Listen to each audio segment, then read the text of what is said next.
Many of us talking about grief is not an easy thing to do, but a world-renowned grief educator wants to talk about it, especially grief after suicide. He's coming to Colorado Springs this week for a free event to help families and their friends better cope.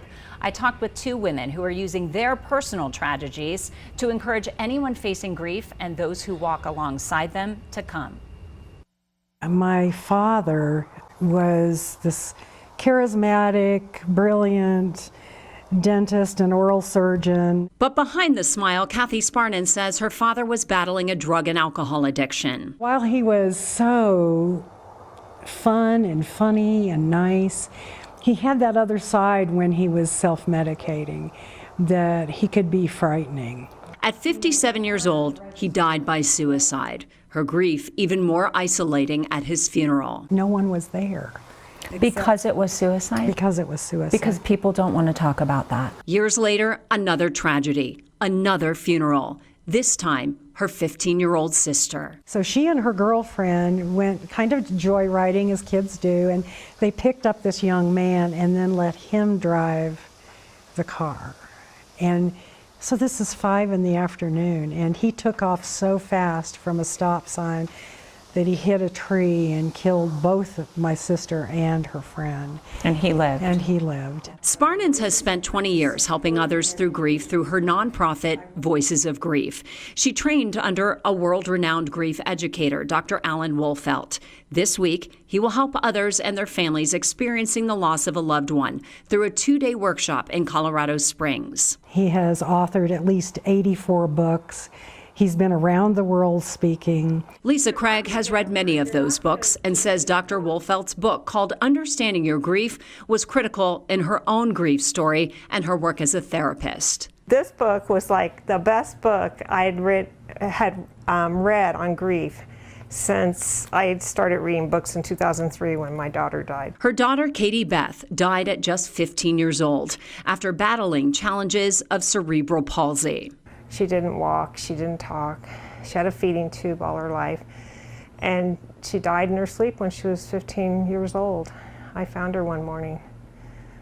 I went in and I was like, she's gone. Katie Beth's death and birth, both traumatic. A healthy pregnancy quickly changed in the delivery room. And they said, oh, it'll be a couple more hours. And then they come in and they're telling me, oh, it's going to happen now. We got to get this kid out now without doing a C-section. They're like, we don't have time for a C-section. A lack of oxygen eventually leading to a diagnosis of cerebral palsy. I'd lost her twice. I lost her when she was born, and I lost her when she died. Her deep pain and deep understanding of grief helped her as she led grief groups and later earned her master's degree in counseling. She wants those in grief to have hope and know dealing with the pain is one of the first steps in healing. For me, it's like you're not going to get over it. You're not going to just be like, oh, everything's great now. I'm glad that is done. It's like, no, you just have to learn to live with it. You have to learn to live with your grief. Living with the grief, both women you just heard from hope this week's workshop will help families and their friends to do that. The Voices of Grief workshop is this Wednesday and Thursday at the UCCS Ent Center for the Arts in Colorado Springs. Registration is free. It's open to the public. Wednesday's topic is exploring the need to grieve and mourn. It runs from 6:30 at night to 8:30.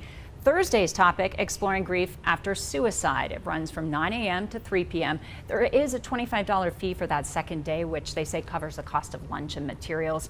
Of course, we've got all the information for you at KOAA.com. And Rob, they're also offering to cover the cost of lunch for the first 20 current or retired military members who sign up online. That link on our website, KOAA.com. It's so important to see this discussion being had by so many different groups. We saw so much of this during COVID. Yes. I know it's always been a problem, but folks not being able to put it aside and just get on with their life. It's such an important step. I'm glad you brought up the COVID part because that's one of the things they talked about. So many people weren't able to grieve properly because of COVID. The funerals were canceled, they were very small, and so that's a topic that's just so important. Very important. All the info at KOAA.com. Hopefully they can help you out. Alan.